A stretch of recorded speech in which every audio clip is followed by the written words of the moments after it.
kapatid, para iwas disgrasya sa kalsada, naimbento po ang ating mga traffic light. Pero eto, alam nyo bang ang mga traffic light noon, de mano-manong pinapagana? Balik po muna tayo noong 1860. Wala pang mga sasakyan.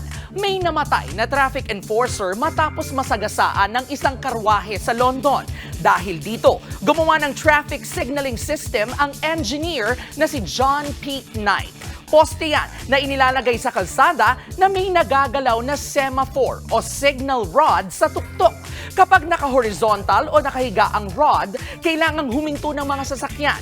Pag nakababa ito o 45 degrees, naka-go na ito pero kailangan lang magdahan-dahan. May red and green light naman yan sa taas para makita kapag gabi.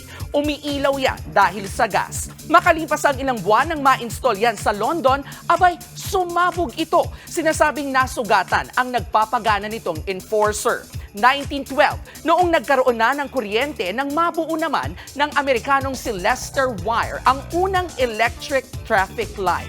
Pero gaya ng unang bersyon nito, kailangan pa rin ng traffic enforcer para ito'y mapagana. 1920 lang nang magkaroon ng automated na traffic light. Parehong may semaphore signals at red and green light pa rin ang poste. Pero this time, may pa 5 seconds bell na ito. Senyales na magbabago na ng signal. Ang Amerikanong pulis naman na si William Potts ang nakaisip na maglagay na rin ng yellow light para naman sa senyales na magpapalit ang ilaw sa pula. At mula noon, mas na-develop pa ang sistema ng mga kalsada. Salamat sa ating mga traffic light. O mga kapatid, lalo na po sa mga nagmamaneho, ugaliin pong sumunod sa ating traffic light signals. Pero lagi ring alalahanin ang araw-araw naming paalala. Always remember, ang K-alaman ay K-yamanan. K-okay. Mga kapatid, Julius Babaw po. Iba na ang may alam at may pakialam sa panahon ngayon.